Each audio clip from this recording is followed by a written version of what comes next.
Vigilance Department of Uttar Pradesh today raided the residence of suspended IPS officer Amitabh Thakur. What we saw were scenes that were totally surreal, very bizarre. Amitabh Thakur, a suspended IPS officer, chasing away and fighting with the officials who were trying to raid his premises. I want to go across now to Amitabh Thakur. He's joining us on this broadcast.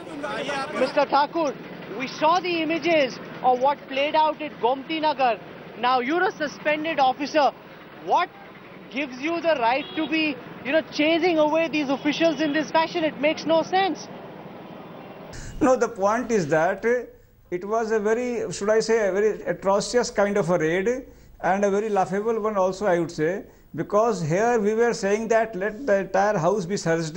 My wife Nutan Thakur, she said that she has a locker in the PNB bank at Gomti Nagar. She said that let the locker also be searched, let our almiras be searched, and they were saying that we are not searching it. That is the first thing. The second thing is that they said that they were not willing to give us a copy of the search and seizure list, which as per the CRPC they are duty bound to give. That is our legal rights.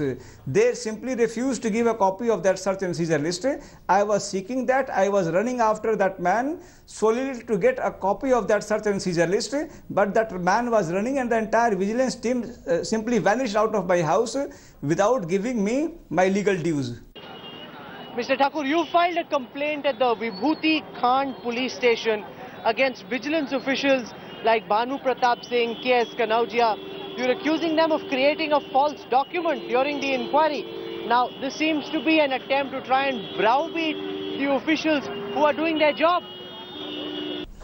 See, there can be any, should I say, any kind of thoughts about everything, but the fact remains that right through this specific vigilance probe, it is very peculiar in the sense that here the vigilance team is charging me with disproportionate assets. They are saying that I owe some 2.16 crores of rupees, which is disproportionate to my income. Right from the beginning, I have been saying what exactly are these alleged disproportionate assets, and they have not been telling me so. After I went to the Honorable High Court, they gave me a list. That list consists of property belonging to my father, my mother. My father is a retired chief engineer, my mother is a retired lecturer. My wife is an advocate, my younger brother is an IAS officer in Jharkhand. Their property, without even asking them, without going through the legal format, they are simply saying that that belongs to me. So right from that time, I have the legal proof for that.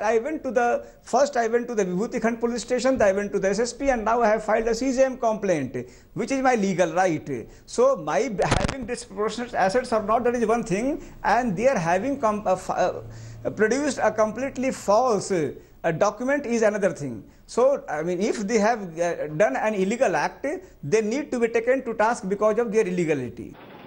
Is this then just an attempt to try and gain people's sympathy? Usually we see netas do this kind of stuff. Are we now seeing a suspended IPS officer also try and play to the public gallery, try and win public support?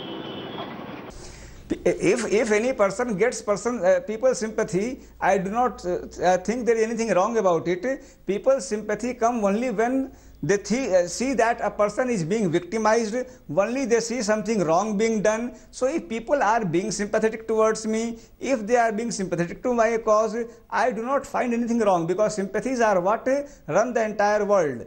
People are sympathetic to me, they are considerate to me, and they are thinking in tune with me because I am the right side. Everything, whatever illegality I allegedly have, started only after the Mulayam Singh case. Before that, there was nothing against me. Now everything is against me. So if people are sympathetic, I don't think there is any fault in that. But as far as the legal process goes, I am going merely by the legal process, which I have a right to do. Thank you very much, Amitabh, for joining me on the newsroom. This is where we wrap up our special broadcast for tonight. Tomorrow at 10 p.m, I'll be back with another special edition of the newsroom. We'll be tracking more aspects of this highly intriguing, interesting battle for Bihar. I hope you're enjoying our coverage. I'm having a great time trying to put this together for you. See you again tomorrow night at 10 p.m. on India Today. Goodbye, good night.